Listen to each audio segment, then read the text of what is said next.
श्री स्वामी समर्थ. तुमची 7:30 सुरू आहे. हे प्रभावी स्तोत्र तारेल, शनीची कृपा लाभेल, सुख समृद्धी वाढेल.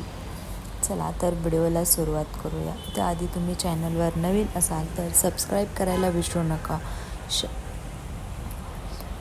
शनीचे आशीर्वाद लाभावेत यासाठी 7:30 सुरू असलेल्यांनी हे स्तोत्र आवर्जून म्हणायचं आहे.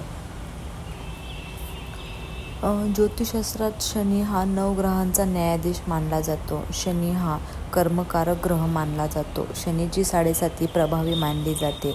7:30 हा अनन्यसाधारण महत्त्व असणारा योग आहे.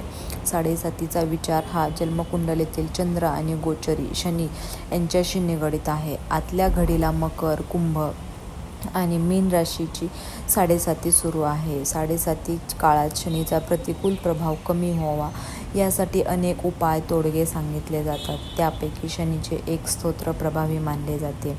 याचे पठण किंवा श्रवण करणे शुभ फलदायी मानले जाते.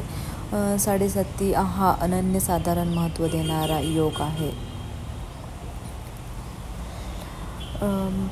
विद्यमान स्थितीत शनी कुंभ राशीत आहे, त्यामुळे मकर राशीच्या 7:30चा शेवटचा टप्पा आहे. तर कुंभ राशीचा 7:30चा दुसरा टप्पा सुरू आहे. मीन राशीचा 7:30चा पहिला टप्पा सुरू आहे.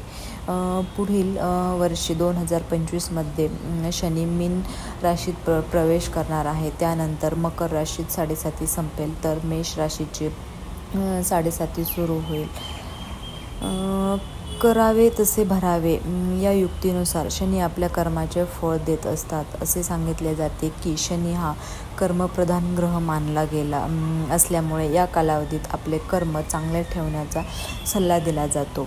शनिवार हा दिवस शनीचा मानला जातो, त्यामुळे या दिवशी शनीची निगडित गोष्ट करणे अधिक शुभ फलदायी मानले जाते. 7:30 असो वा नसो, शनीची कृपा मिळवण्यासाठी या दिवशी शनी मंदिरात जाणे, पिंपळाच्या झाडापाशी दिवा लावणे यासह शनीचा जप स्तोत्र पठण करण्याचा सल्ला दिला जातो. शनीचा शुभ आशीर्वाद लाभण्यासाठी शनी चालीसा पठण करावी असे सांगितले जाते. हे स्तोत्र अत्यंत प्रभावी मानले जाते.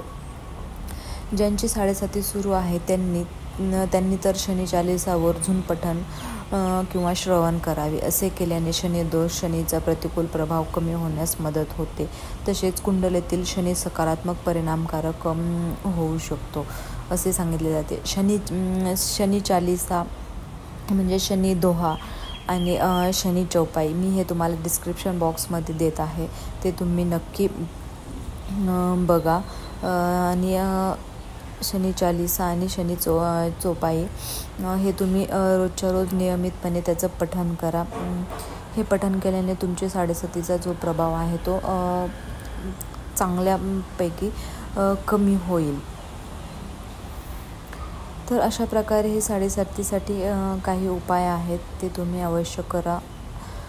7:30चा प्रभाव तुमच्यावरील सुद्धा कमी होईल. व्हिडिओ जर तुम्हाला आवडला असेल तर लाईक करा आणि चॅनलवर नवीन असाल तर सबस्क्राईब करायला विसरू नका. श्री स्वामी समर्थ.